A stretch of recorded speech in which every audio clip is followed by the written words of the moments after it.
व्यवहार की शोभा बन जाती है। कैसी शोभा बन जाती है? चमकदार आभा बन जाती है, चमक चमक करके अपनी किरणों को बिखेरती रहती है। और देखो सिद्धांत क्या बता रहे हैं गुरुवर? चारित्र और शील का संयोग पाकर साधारण ज्ञान भी पूर्णता को प्राप्त हो जाता है। साधारण ज्ञान भी पूर्णता को प्राप्त हो जाता है। ज्ञान साधारण है लेकिन पूर्णता को प्राप्त कैसे हो रहा? कैसे हो रहा? ज्ञान तो ज्ञान ही है, लेकिन ज्ञान में श्रेष्ठता कब आती है? जब वह चारित्र से जुड़े, जब वह शील से जुड़े। ज्ञान श्रेष्ठ तब हो जाता है, ज्ञान श्रेष्ठता को तब प्राप्त कर लेता है जब वह चारित्र और शील से जुड़ जाता। इसका मतलब है कि बिना चारित्र के ज्ञान की कोई कीमत नहीं। एक बार ऐसा हुआ, विहार करते करते एक नगर में हम लोगों का प्रवेश था। तो प्रवेश करने के पहले बच्चे आ गए। बच्चे थोड़े जल्दी आ जाते हैं, बड़े लोग थोड़ा विलंब से आते हैं। तो जब बच्चों का झुंड आई गया तो उनसे बातचीत करना शुरू कर दी। फिर बड़े बड़े लोग आ गए, भैया कितनी दूर और रह गया है? बस महाराज जी गांव आने वाला है। आने वाला? हाँ। अभी जंगल जाना है। जंगल जाना है? हाँ। कहाँ चलेंगे जंगल? अपने गांव के पास में बगीचा है महाराज जी, वहाँ सभी महाराज जी जंगल जाते हैं। अच्छा बगीचा है? हाँ चलो बगीचे में जंगल चलेंगे। और बच्चों के साथ बगीचे में जंगल के लिए चले गए। अब बच्चों का भी मन लगना चाहिए, इसलिए उनसे बातचीत करते जाओ, पूछताछ भी करो, ये क्या है, ये क्या है, ये क्या है। ऐसी पूछताछ करने से बच्चों का भी मन लगता है और अपना समय भी निकलता है। तो पूछते पूछते बगीचे में क्या क्या है, किस किस के पेड़ लगे हुए हैं। फिर किसी एक बच्चे ने बताया, महाराज जी देखो ये अमरूद के झाड़ हैं, इसमें अमरूद लगता है। फिर किसी ने बताया, महाराज जी ये आम के झाड़ हैं, इसमें आम लगते हैं। किसी ने बताया, महाराज जी ये नींबू के झाड़ हैं, इसमें नींबू लगते हैं। किसी ने कहा, महाराज जी देखो ये आगे केले के झाड़ हैं, इसमें केले लगते हैं। तो ऐसा करते हुए सभी अपना अपना बच्चे परिचय दे रहे थे और ऐसा वैसा। फिर हम भी पूछताछ करते जा रहे थे, ये किसका पेड़ है, किसका पेड़ है, किसका पेड़। फिर आगे चल करके हमने कहा, ये जो पेड़ दिख रहा है ये काहे का पेड़ है? ये जो पेड़ दिख रहा है ये काहे का पेड़ है? तो किसी एक बच्चे ने कहा, महाराज जी उस पेड़ की बात क्या करना? क्यों भाई, उस पेड़ की बात क्यों नहीं करना? महाराज जी उस पेड़ में तो कोई फल लगते ही नहीं, उस पेड़ में तो कोई फल लगते नहीं, इसलिए उस पेड़ की कोई चर्चा नहीं करना। मैंने कहा तुमने बहुत अच्छा उत्तर दिया। जिस पेड़ में फल नहीं लगते हैं उस पेड़ की चर्चा क्या करना? इसी तरह से जिस ज्ञान में चारित्र के फल नहीं लगते हैं उस ज्ञान की चर्चा क्या करना? वो ज्ञान सार्थक नहीं है।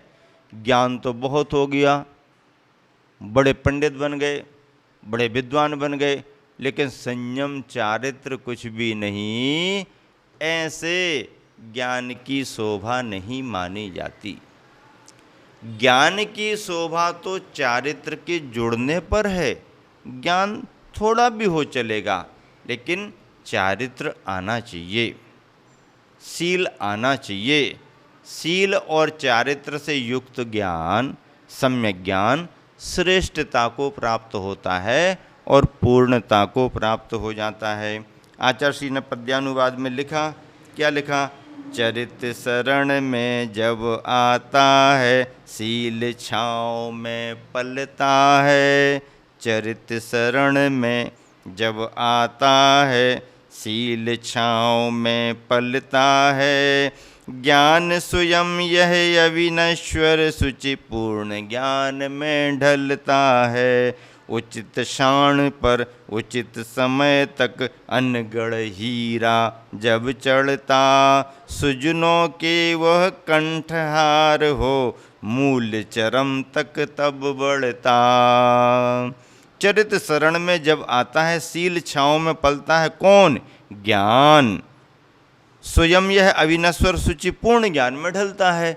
ऐसा यह ज्ञान सम्यक ज्ञान पूर्ण ज्ञान यानी केवल ज्ञान में ढल जाता है। सम्यक ज्ञान चारित्र और शील स्वभाव को पाकर के केवल ज्ञान में ढल जाता है। उचित शान पर कसौटी पर उचित समय तक अनगढ़ हीरा जब चढ़ जाता है, सुजनों के वह कंठहार हो मूल चरम तक तब बढ़ता।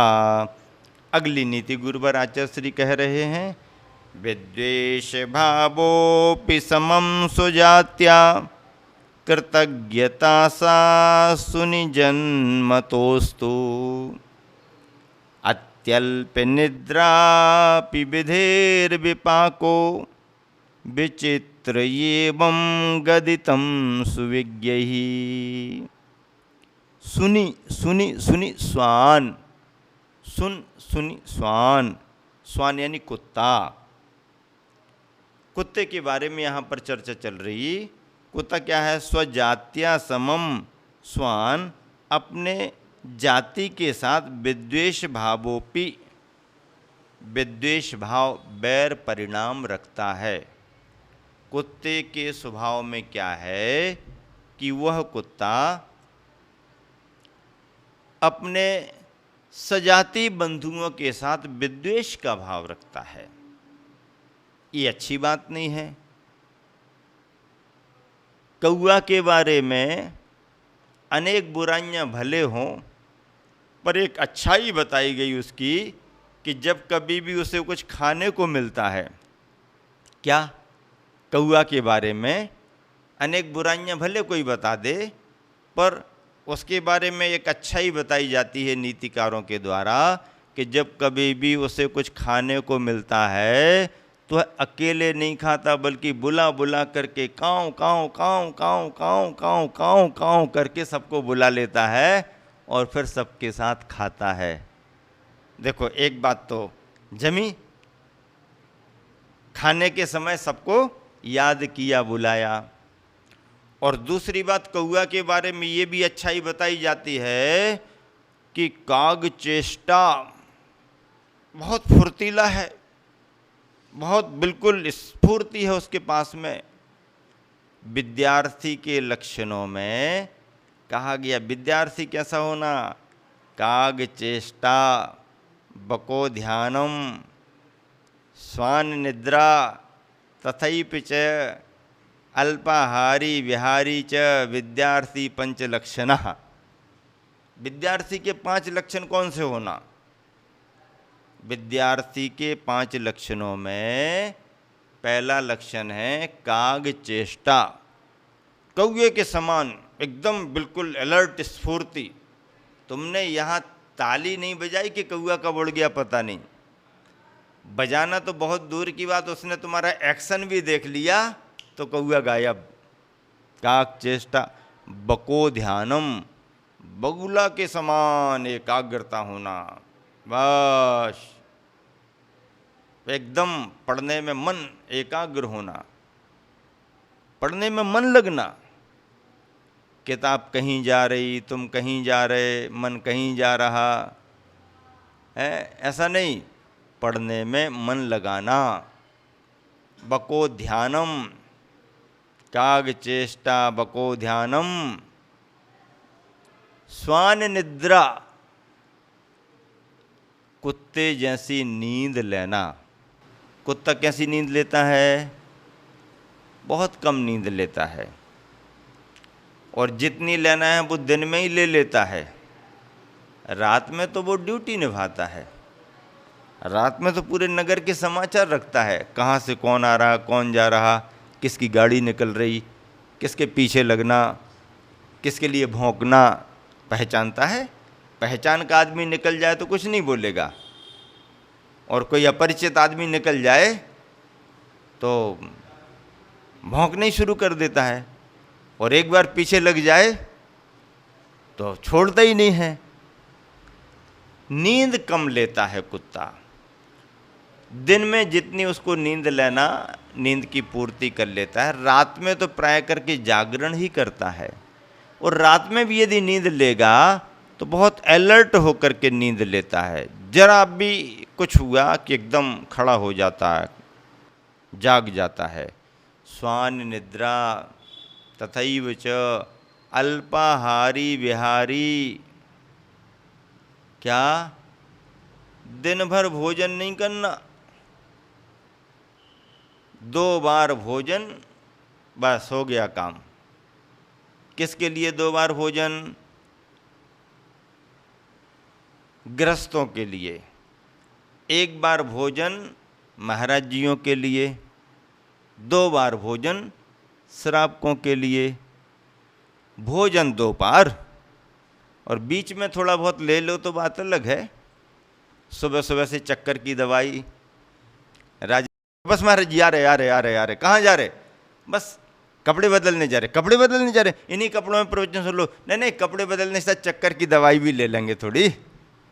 इन कपड़ों में प्रवचन नहीं सुन, इन कपड़ों में तो सुन लेते, लेकिन चक्कर की दवाई लेकर के। चक्कर की दवाई क्या होती? महाराज जी थोड़ा सा कुछ भी अल्प, कुछ थोड़ा सा अल्प थोड़ा ले लेते हैं। तो ऐसी ये अल्प जो होती है वो, तो ये जो होता है ये अल्प चक्कर की दवाई मानी जाती है, चक्कर की दवाई मानी जाती है। तो इसको श्रावक अपने तरीके से एडजस्ट करता है। पर दवाई ले लो, प्रकृति के मुताबिक थोड़ा ले लो, लेकिन दिन भर भोजन नहीं, बार बार भोजन नहीं। भोजन मर्यादा में, थोड़ा मर्यादा में, समय के अनुसार ही भोजन होता है। इसके लिए कहते हैं अल्पाहारी। विहारी, घूमना फिरना करो तो, लेकिन बहुत ज़्यादा नहीं। कई लोग खूब घूमना फिरना करते हैं, लेकिन नहीं, ज़्यादा घूमना फिरना अच्छा नहीं। घूमना फिरना अच्छा है, स्वास्थ्य के लिए अच्छा है, लेकिन बहुत ज़्यादा घूमना फिरना नहीं। ये एक तरह से विद्यार्थी के लक्षण हैं, विद्यार्थी के लक्षण माने गए हैं। ऐसे विद्यार्थियों के लक्षणों में जो ढल जाता है वह सुयोग्य बन जाता है, वह सुयोग्य बनता है। और ऐसे सुयोग्यता से विद्यार्थी आगे बढ़ता है, ज्ञानार्जन करता है। यहाँ पर आचार्य नीति में ये कह रहे हैं आचार्य महाराज कि कुत्ते के दुर्गुण भी होते हैं, कुछ अच्छाइयाँ भी होती हैं। तो विद्वेष भावोपि समम स्वजात्या, कुत्ते में एक बहुत बड़ा दुर्गुण है कि अपने सगोत्री बंधु, अपने स्वजाति बंधुओं से वह विद्वेष भाव रखता है। कुत्ता कुत्ते को देख करके लड़ता झगड़ता है, कुत्ता कुत्ते को देख करके लड़ता झगड़ता है। दूसरों से लड़े झगड़े बात अलग है, दूसरों से को शांत रहे, पर कुत्ते को देखेगा तो झगड़ेगा। तो श्वान में, श्वान जाति के साथ बैर परिणाम विद्वेष भाव स्वभाव से ही है। दूसरे उसमें आए या ना आए, पर कुत्ते में स्वभाव से ही अपने सबंधु स्वजातीय बंधु कुत्तों को देख करके गुर्राना शुरू करता है, झगड़ना शुरू करता है। ये उसका एक प्रकृतिकृत परिणाम है। दूसरा क्या है? कृतज्ञता, स्वामी के प्रति उपकार का भाव कुत्तों के अंदर है। स्वामी के प्रति उपकार का भाव, पालन पोषण जिसने किया है, जो ध्यान रखता है, ऐसा मालिक, ऐसे स्वामी के प्रति कुत्ता वफादारी निभाता है। और इसको कृतज्ञता कहते हैं। कृतज्ञता एक बहुत अच्छा गुण है।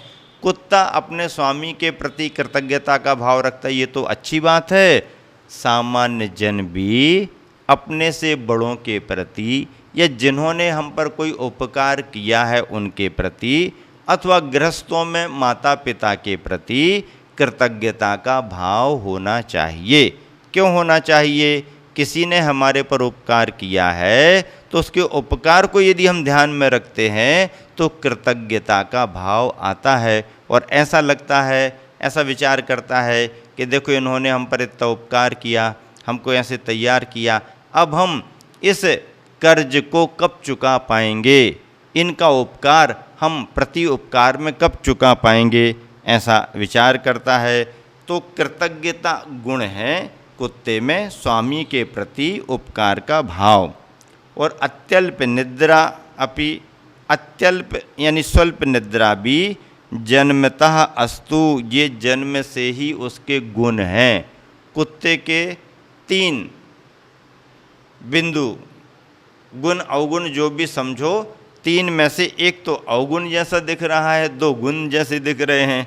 कैसे दिख रहे हैं कि अपने ही सजाती बंधुओं के प्रति बैर भाव, विद्वेष भाव, ये तो दुर्गुण माना जाएगा कुत्ते का। लेकिन कृतज्ञता और अत्यल्प निद्रा ये श्वान के अपने जन्मनः 2 गुण माने गए हैं। ऐसा सार में यानी श्वान का विधेय कर्म का विचित्र आश्चर्यजनक विपाका फल उदय में सुविज्ञ बहुजनों ने गदितम कहा है। विद्वज्जनों ने श्वान के बारे में ये बातें बताई हैं। क्या बताई? कुत्ता में जन्म से ही अपनी जाति के साथ विद्वेष भाव भी है, उसके कृतज्ञता गुण है और अल्प निद्रा भी है। विद्वज्जनों ने कहा कि उसका यह कर्म का विचित्र ही योग है। अब उस त्रियंच पर्याय में ऐसा विचित्र ही कर्मों का योग बनता है कि 2 अच्छाइयाँ भी हैं तो एक बुराई भी है। फिर त्रियंच के बारे में क्या कहें? कोई भी त्रियंच हो, कुछ अच्छाइयाँ भी होती हैं उसके पुण्य योग से, कुछ बुराइयाँ भी आ जाती हैं पाप के योग से। ऐसे पुण्य और पाप के योगों का फल सभी के लिए मिलता रहता है। गुरुवर आचार्य श्री ने पद्यानुवाद में क्या लिखा? नहीं भूलता उपकारक को कृतज्ञता गुण धरता है। नहीं भूलता उपकारक को कृतज्ञता गुण धरता है। श्वान संत सम कम सोता है।